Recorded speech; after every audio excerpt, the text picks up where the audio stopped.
मिलकर वाणी कथा करेंगे। जीवन रूप को क्यों बिसराया,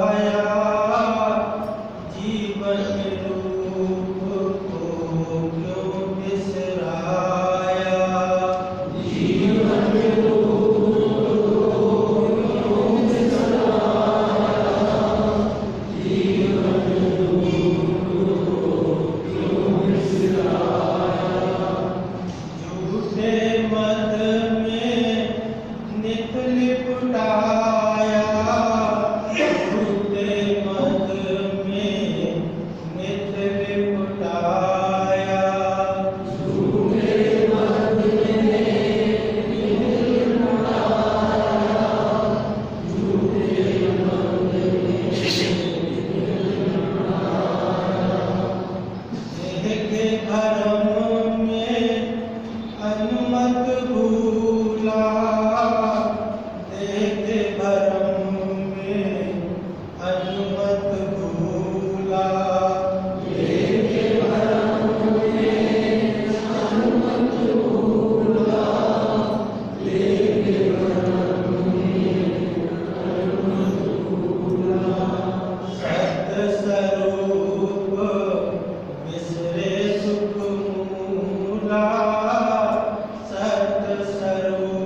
ममता देह अज्ञान, ये जो देह की ममता है ये जीव का अत्यधिक अज्ञान है। ममता देह अज्ञान अर्थ सकल जीव भरमाए। संसार में सारे जीव इसी भ्रम में भटक रहे हैं। इस भ्रम में देह की ममता को धारण कर। तो कह रहे हैं मंगत बिरले गुरुमुख ये धीरज रोग मिटाए। कोई बिरला गुरुमुख होता है जो गुरु के वचनों पर मिटता है, गुरु की आज्ञाओं को पालन करता है, उसका ये जो धीरज रोग है ये धीरज रोग मिटाए, ये रोग मिट जाता है। धीरज रोग क्यों है?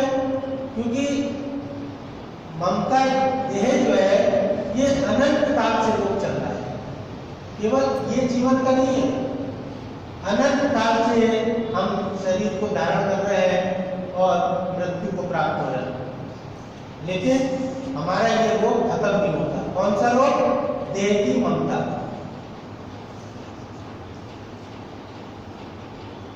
रोग क्यों है ये?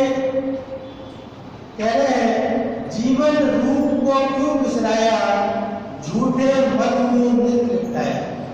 जो तेरा वास्तविक जीवन है उसको भूल गया और झूठे मत में नित लिपटाया। झूठा मत क्या है हमारा? कि मैं ये शरीर हूं, ये झूठा मत है। मैं ये शरीर हूं, ये मेरा नाम है, ये रूप है। हम अपनी देह में तो अभिमान करते हैं और यही मानकर सारा जीवन जीते हैं। मृत्यु से भय खाते हैं कि ये शरीर, मृत्यु में क्या होता है, ये शरीर खत्म हो जाता है और हमको, चूंकि मैं शरीर को ही अपना स्वरूप मानता हूँ, इसलिए मैं मृत्यु से भय खाता हूँ कि मृत्यु हो जाएगी तो मेरा अस्तित्व खत्म हो जाएगा। लेकिन जितना ये सारा कर्म कांड का विज्ञान है, ये हमको ये इसीलिए ये सारा विज्ञान बनाया गया कि हमको पता चले। उसके बाद करते हैं ना आत्मा की शांति के लिए अनेक उपाय, तो वो इसीलिए है कि मुझको ये पता चले कि शरीर के बाद आत्मा रहती है, आत्मा का अस्तित्व बरकरार है। जीव शरीर खत्म हो गया लेकिन आत्मा अमर है, अजर है, उसकी शांति का भी उपाय करते हैं। उसका अलग बात है क्या होता है, उसका क्या फर्क है, लेकिन ये हमको सिखाता है सारा कर्मकांड की आत्मा उसके बाद बच रहती है। तो वो कह रहे हैं कि देह के भरम में अनुमत भूला, सत्य स्वरूप विसरे भूला। जो झूठा मत हो गया देह का, उसका परिणाम क्या हुआ कि देह के भरम में अनुमत भूला। अनुमत कहते हैं मंद बुद्धि, बगैर बुद्धि वाला अनुमत। तो जब देह का भ्रम हो गया कि मैं देह हूं, तो उसका परिणाम क्या हुआ कि जो अपना वास्तविक स्वरूप था, जो जीवन स्वरूप था, उसको भूल गया और देह को अपना स्वरूप मान लिया। और देह को अपना स्वरूप मानने के कारण सत्य स्वरूप विश्लेष भूला। सत्य स्वरूप जो मेरा वास्तविक स्वरूप था, आत्म स्वरूप जो था, मेरा चैतन्य स्वरूप जो था, उसको मैं भूल गया। और वो जो स्वरूप है, वास्तविक स्वरूप है, सत स्वरूप जिसको कहते हैं, वो सुख का मूल है। वास्तविक सुख जीव का वही है, लेकिन हम उस अपने स्वरूप को भूल जाते हैं कि मैं वास्तव में जीव हूँ, आत्मा हूँ। जब उसको भूल जाते हैं तो शरीर को अपना स्वरूप मान लेते हैं, और जब शरीर को अपना स्वरूप मान लिया तो हम इस दुख के रोग में फंस जाते हैं। जो मेरा वास्तविक स्वरूप था, सत स्वरूप था, वो तो सुख का मूल है, सुख का आधार है, लेकिन उसको भूल गया तो देह को अपना स्वरूप मान लिया, जो झूठ है, जो भ्रम है। और जब देह को अपना स्वरूप माना तो दुखों में फंस गया। तो इसलिए कह रहे हैं कि दुख का जाल देही पहचान। ये जो देही है ये दुख का जाल है। हम देखिए सारा जीवन हम में से हर व्यक्ति दुखी है। और क्यों दुखी है? क्योंकि हम सब लोग देही को अपना स्वरूप मानते हैं कि मैं ये शरीर हूं। तो कह रहे हैं दुख का जाल देही पहचान। ये देही जो है, ये शरीर जो है, वो दुख का जाल है। जन्मे मरे पावे देखा। और इस देह को अपना स्वरूप मानने से उसका परिणाम क्या होता है कि जन्मे मरे पावे देखा। इस देह को अपना स्वरूप मानने से जन्म धारण करना पड़ता है और मृत्यु धारण करना पड़ता है, और सारा जीवन जीते हुए दुखी और शरीर जन्म और मृत्यु ग्रहण करते हैं, अनंत जन्म अनंत मृत्यु। तो कितना बड़ा ये नुकसान है। इसी सारे विज्ञान को समझने के लिए संसार में कोई भी व्यक्ति जो शरीर को अपना स्वरूप मानता है, जो देह को अपना स्वरूप मानता है, ये याद रखिए उसके जीवन में कभी सुख नहीं कर सकता।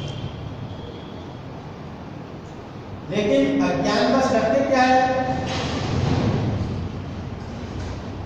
कि जीवन में सुख तो आ नहीं सकता, लेकिन सुख की चाह बनी रहती है,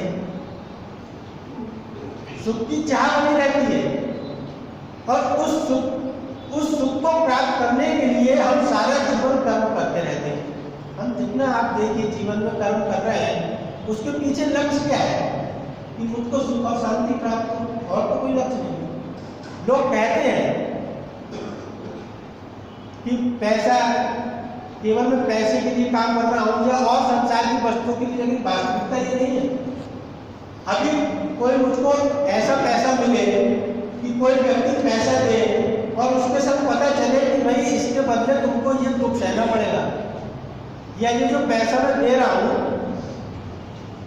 अभी कोई हमारे पास बहुत अच्छा, लोग साधारण सी बात है कि लोग अपनी बेटी के लिए बड़ा अच्छा रिश्ता देखने चाहते हैं, और जब रिश्ता देखने जाते हैं तो उनके मन में क्या होती है कि भाई लड़का परिवार अच्छा हो, खूब पैसा हो, खूब सुंदर हो, सब बातें उसको चाहिए। लेकिन ये सब चीजें एक घर में मिली, लेकिन वहां पर पता चला कि साहब इस घर में बेटी तुम्हारी सुख नहीं रह सकती। क्यों? क्योंकि कुछ ऐसी आदतें पता चली, कुछ ऐसी बातें पता चली कि यहाँ तो हर समय बड़ा कलेश रहता है, सब कुछ है, तो व्यक्ति फौरन उस जगह से संबंध तोड़ लेता है कि भैया यहाँ नहीं करना है।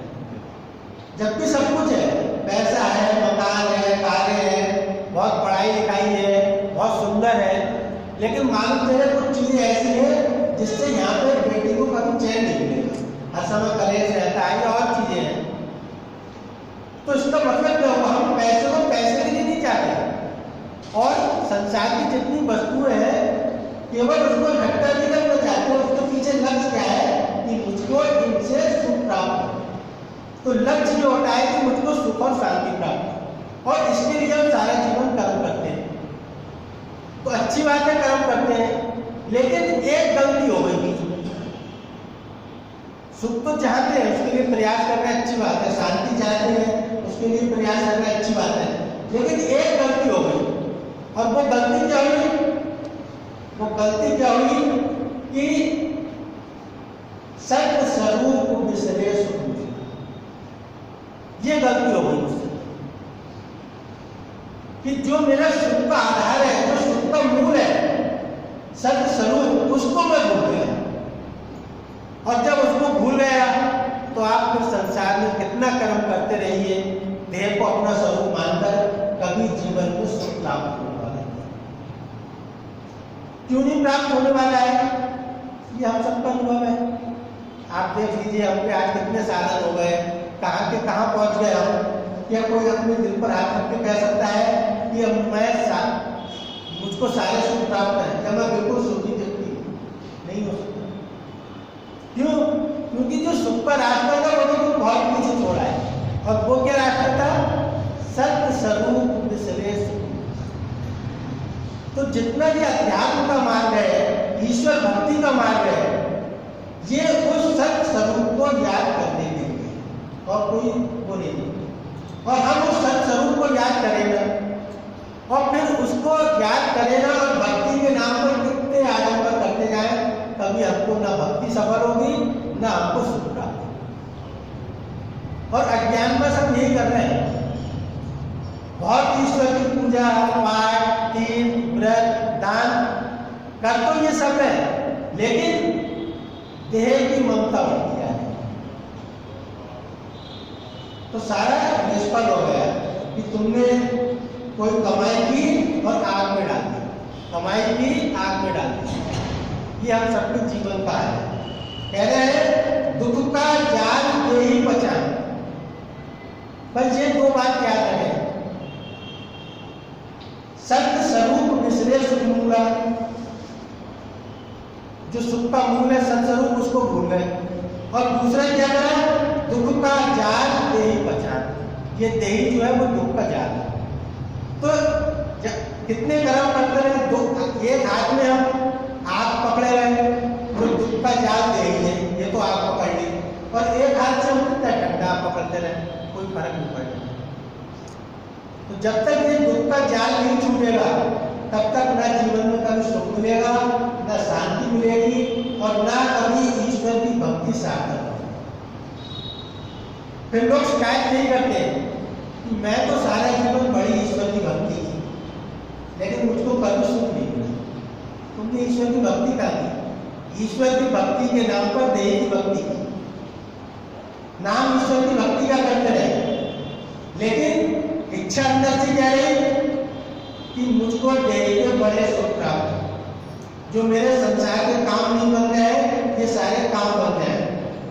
और ऐसे ही मुझको गुरु अच्छा लगा, जो ये कहे बस तुम ऐसे ऐसे भक्ति करो और तुम्हारे ऐसे संसार के सब काम बनते आएंगे, तो मुझको ऐसा गुरु अच्छा लगा और ऐसी भक्ति अच्छी लगी।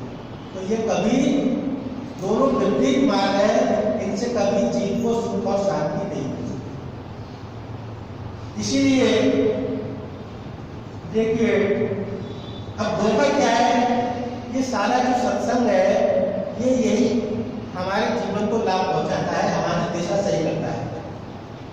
महर्षि रमन का कुछ उनके वचन है, किसी ने पूछा आनंद की अनुभूति के संबंध में प्रश्न किया कि हमको आनंद कैसे प्राप्त हो, कैसे आनंद की अनुभूति, ये हम सबकी इच्छा रहती है कि मुझको आनंद मिले।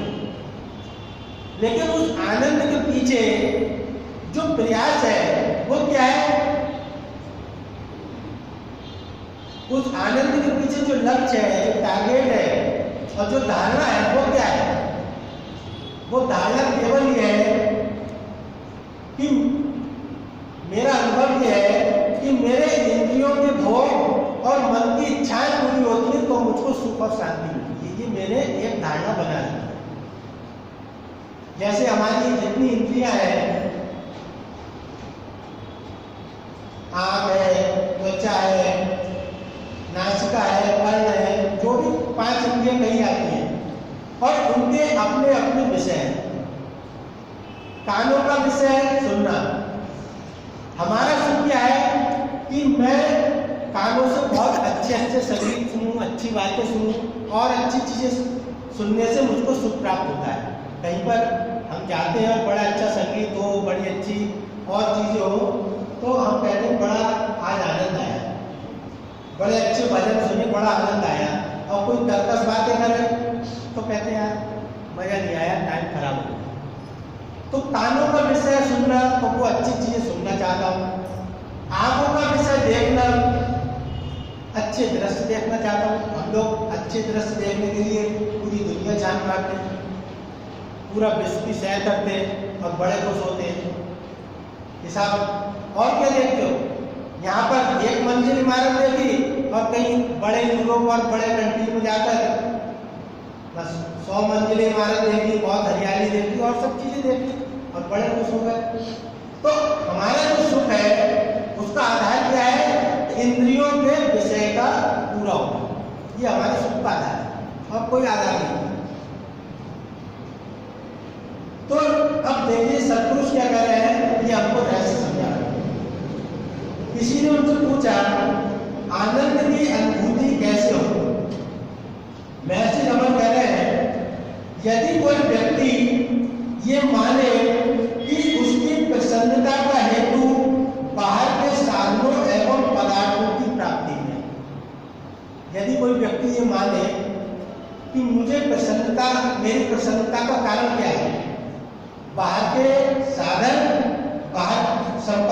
वृद्धि तथा पदार्थों की प्राप्ति में। आज हम यहीं पर खड़े हैं, इसीलिए सारा प्रयास कर रहे हैं कि मेरे पास अधिक से अधिक संपत्ति आए, अधिक से अधिक इंद्रियों के विषय भोग आए, अधिक से अधिक पदार्थ आए और उनका मैं अधिक से अधिक सेवन करूं तो मुझको अधिक से अधिक सुख प्राप्त हो। ये आज हमारी धारणा है और पूरा समाज आज इसी धारणा को मानकर उसके पीछे दौड़ रहा है। और अभी हम क्या सुन रहे थे कि महाराज जी उस रिक्शे वाले से क्या कर रहे हैं। बात यहां पर क्या आती है कि बिन विश्वास भक्ति नहीं और ते ही बिन मिले ही न राम। कि जब तक विश्वास, भक्ति का जो मूल है वो विश्वास है। बिन विश्वास भक्ति नहीं ते ही बिन मिले ही न राम और राम कृपा बिन सपने हो जीव न ले। जब तक संत की बातों में विश्वास नहीं होता, यह जो शास्त्र है, तब तक भक्ति प्राप्त नहीं होती। और आज हमारा सबसे बड़ा रोग यही है कि हमको गुरु की बातों में विश्वास नहीं, चाहे हम कहें कितना। और महाराज जी ने विश्वास के चैप्टर में लिखा कि विश्वास या तो बहुत विवेकी बुद्धि वाले होता है, विवेक बुद्धि हो जिसके अंदर, और या बिल्कुल मूर्ख कि उसने जो बात कही बस उसने हृदय में धारण कर ली, कुछ सोचना समझना नहीं। जो बीच का व्यक्ति है उसको महाराज जी ने कहा कि वकील, क्योंकि वो अपनी चतुराई दिखाता है। पहले उसको हर एंगल से सोचेगा और फिर अपने मतलब की जो बात होगी वो रख लेगा। सार को कही रहे और थोथा नहीं उड़ाए। हमारा सार क्या है, अपने सुख का मतलब की बात ढूंढ लो, बाकी उड़ा दो, ये हमारा सार है।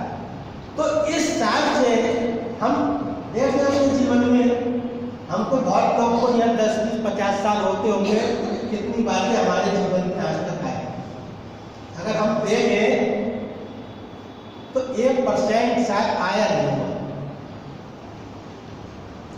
लेकिन उस रिक्शा वाले को आ गई। और कितनी बड़ी बात आ गई कि गुरु ने कहा कि अगर तेरा 100 रुपए में गुजारा हो जाए तो फिर 5 बजे तक रिक्शा नहीं चलानी है। फिर अगर 2 बजे 100 रुपए में मिल गए तो अपने घर जाके बैठ जाए, तब सिमरन भक्ति कर पाए। अगर हमारा 100 रुपए आज पैदा हो जाए तो कल को टारगेट होता है 150 रुपए। ये हम सब इसी उसमें जी रहे हैं। और कल 150 हो जाए तो परसों अगर 200 पैदा नहीं हुए तो पूरा दिन खराब। हमारी ये धारणा, हम यही खड़े हैं, तो इसलिए हमारा कभी भक्ति मार्ग कामयाब नहीं। अब कामयाब नहीं होता क्योंकि सुख की इच्छा है, लेकिन सुख की धारणा कहां पर है कि संसार के पदार्थ। तो इसलिए आंख बंद करके जितने पदार्थ इकट्ठे हो जाए और कहीं रोक नहीं है कहीं पर। तो मैसेज हम बता रहे हैं कि यदि कोई व्यक्ति ये माने कि उसकी प्रसन्नता का हेतु बाहर के साधनों एवं पदार्थों की प्राप्ति में है, तो ये निष्कर्ष निकलता है कि वह प्रसन्नता संपत्ति की वृद्धि तथा ह्रास से अनुपालता बढ़नी अथवा कम होनी चाहिए। अगर हम ये माने कि जितने संसार के पदार्थ आएंगे उतने में ही सुख बढ़ेगा, यही तो हम जी रहे हैं। तो अब आपको कोई भ्रम दूर करना है सदगुरु। कैसे? कह रहे अगर बाहर के पदार्थों से ही तुम्हारी सुख जुड़ा है तो इसका सीधा मतलब हुआ कि जितने पदार्थ बढ़ेंगे उतना सुख बढ़ेगा, और जितने बाहर के पदार्थ कम होंगे उतना सुख कम होगा। तो अगर एक छोटी सी बात देखें तो महाराज जी के जीवन में तो सुख नाम की चीज ही होनी चाहिए पहली चीज, क्योंकि वहां ना 2 पैसे थे, ना 2 वस्त्र थे, ना उनकी अपनी 2 ईंटें लगी हुई थी, ना 2 गज जमीन थी। महर्षि रमन सारा जीवन एक लंगोट में रहे, बस दूसरा कोई वस्त्र नहीं था उनके पास। तो वहां तो सुख नाम का बिग जीरो होना चाहिए। लेकिन बड़ा बड़ा संसार की दौलत वाला इन संतों के आगे दंडवत हो जाता है। क्यों? वो दुख में डूबा है और वो आनंद में डूबे हैं। तो अगर संपत्ति से सुख और आनंद का संबंध है तो वो हमको समझा रहे हैं कि अगर संपत्ति से संसार के पदार्थों में सुख और आनंद हो तो इसका मतलब जितने पदार्थ ज़्यादा उतना सुख ज़्यादा, और जितने पदार्थ कम उतना सुख कम। तो ये हमारी धारणा में इस हिसाब से ये गणित बनी। अब वो आगे कह रहे हैं इस तर्क से उसके संपत्ति के रहित होने की अवस्था में उसके आनंद की समाप्ति हो जानी चाहिए। अगर ये वास्तविकता है तो इसका मतलब है कोई व्यक्ति संपत्ति से रहित हो गया तो उसका आनंद खत्म, उसका सुख खत्म। मनुष्य का वास्तविक अनुभव क्या है? क्या इससे उस तर्क की पुष्टि होती है? अब बता रहे हैं क्या आपका ये तर्क सही है? आप इस तर्क पर विचार करो, क्या ये तर्क सही है कि संपत्ति के अनुपात में सुख है? वो कह रहे हैं अब गहरी निद्रा में मनुष्य के पास कोई संपत्ति नहीं होती। अब देखिए आप अपने अनुभव से जो आपने एक धारणा बना रखी है, इस धारणा को आप खोल के देख लें अपने अनुभव से। कह रहे हैं जब आपके पास, जब आप गहरी नींद में होते हो उस समय आपको अपनी संपत्ति का होश होता है, आपको अपने परिवार का होश होता है, आपको अपने बहुत सुंदर मकान का होश होता है? कुछ नहीं होता। यहाँ तक कि आपको अपने सुंदर देह तक का होश नहीं होता। तो इसका मतलब क्या हुआ कि आपका आनंद स्नेह होना चाहिए। लेकिन महर्षि रमन कह रहे हैं किंतु तब आनंद शून्यता के स्थान पर वह बड़े आनंद का अनुभव करता है। अब देखिए हम सबका अनुभव क्या होता है? गहरी नींद में संसार की कोई संपत्ति नहीं है, लेकिन व्यक्ति जब जागता है तो उसका अनुभव क्या होता है कि रात बहुत चैन से कटी। आपके 5 घंटे बड़े चैन से कट गए। अब बताइए वो चैन किस चीज का था? कह रहे हैं किंतु तब आनंद शून्यता के स्थान पर वह बड़े आनंद का अनुभव करता है और प्रत्येक व्यक्ति प्रगाढ़ निद्रा की इच्छा करता है। आज फिर उसकी ये इच्छा होती है कि मुझको वही कल रात वाली नींद आए। और किसी दिन ऐसा हो कि आपको नींद ना आए, सारा दिन आप अपनी कोठी निहारते रहो, सारा दिन परिवार को, सारी रात परिवार को निहारते रहो, सारी रात अपनी दौलत को निहारते रहो, सुबह को आधे पागल हो जाता है। रात भर नींद ना आए, अपनी संपत्ति को निहारते रहो सारी। लेकिन 2-3 दिन में तो डॉक्टर के पास जाना पड़ा। लेकिन वो चाहता है कि मुझको गहरी निद्रा है, जबकि उसको मालूम है गहरी निद्रा का मतलब हम सब जानते हैं कि उस समय न अपनी संपत्ति का होश रहता, न अपने शरीर का होश रहता, न परिवार, चाहे कितना प्रिय कोई व्यक्ति हो होश नहीं रहता। और उसके बाद वो उसका अनुभव क्या होता है? अब हम ये कहें कि उस समय तो कुछ होश ही नहीं होता, मरे के समान हो गया व्यक्ति। ये बात भी गलत है। सुबह को जागकर वो ये कहता है कि मैं रात बड़े चैन में था। होश किसी चीज का नहीं है, लेकिन इतना होश है कि मैं बहुत चैन में था। ये नहीं कह सकता कि रात में बहुत, अगर आपको कोई गहरी नींद आए तो आपको अपने शरीर का होश नहीं, संसार का होश नहीं, लेकिन सुबह को ये नहीं कहेगा कि रात में बहुत चैन बेचैन था, ये नहीं कहेगा। सब तो यही कहेगा कि रात में बहुत चैन था। तो वो चैन किस चीज का? तो वो कह रहे हैं कि जब शरीर नहीं का होश नहीं रहता, जब संसार का होश नहीं रहता, लेकिन उसके बाद भी उसका यह अनुभव है कि मैंने रात बहुत चैन से गुजारी। तो संतुष्ट कह रहे हैं इससे ये सिद्ध हुआ कि आनंद मनुष्य के अंदर की वस्तु है। इससे ये सिद्ध हुआ कि आनंद मनुष्य के अंदर की वस्तु है, वह आनंद किसी बाहरी वस्तु पर निर्भर नहीं है। हम यही धोखा सारे जीवन में, और बस इसी भ्रम में हम सारा जीवन संसार की दौड़ दौड़ते रहते हैं, और जितनी दौड़ बढ़ती जाती है उतना जीवन में दुख और बेचैनी बढ़ती जाती है। और फिर हम ईश्वर की ओर भागते हैं कि मेरे पास रोते हैं, लेकिन इस रहस्य को नहीं जानते। तो इसलिए कह रहे हैं इससे ये सिद्ध हुआ कि आनंद मनुष्य के अंदर की वस्तु है, वह आनंद किसी बाहरी वस्तु पर निर्भर नहीं है। शुद्ध आनंद के भंडार की प्राप्ति के लिए अपनी आत्मा का साक्षात्कार परम आवश्यक है।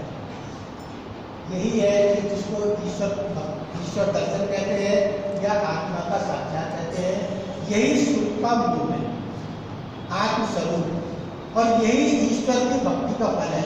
हम लोग बड़ी ईश्वर की भक्ति के साथ सब राम के दर्शन से वो हुआ, बस साफ लिखा, समझ नहीं पाते, कोई इस विज्ञान को समझाने वाला नहीं है, कोई पूर्ण गुरु नहीं मिलता। इससे बड़ा और क्या कहेंगे कि मम दर्शन फल परम अनुपा।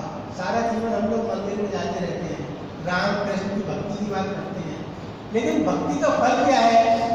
रामायण में साफ लिखा कि मम दर्शन फल परम अनुपा। मेरे दर्शन का फल परम अनुपम है, बड़ा विचित्र है। क्या है? जीव पाए निज सहज स्वरूप। ये है मेरे दर्शन का फल। क्या? कि जीव अपने सहज स्वरूप को प्राप्त कर लेता है। और वो सहज स्वरूप क्या है? आत्मस्वरूप, सत्य स्वरूप, जो वास्तव में सुख का मूल है। तो जब तक उसे प्राप्त नहीं करेगा, जो उसका वास्तविक स्वरूप है, आत्मस्वरूप, देह को अपना स्वरूप नहीं समझेगा, देह के मोह से नहीं छूटेगा, तब तक उसको जीवन में कभी सुख शांति प्राप्त नहीं होगी और दुख बढ़ता जाएगा और इसी प्रकार जन्म और मृत्यु का चक्र चलता है। तो हम इस अज्ञान से हटे, जो सारा जीवन केवल एक केंद्र बना रखा है देह, और देह के सुख, ये सिवाय हमको दुख और मौत के और कुछ नहीं देने वाला। तो जब कोई ऐसा पूर्ण ऋषि मिलता है, सदगुरु मिलता है और वो हमको सही मार्ग बताता है, तभी हम अपने जीवन में सही भक्ति के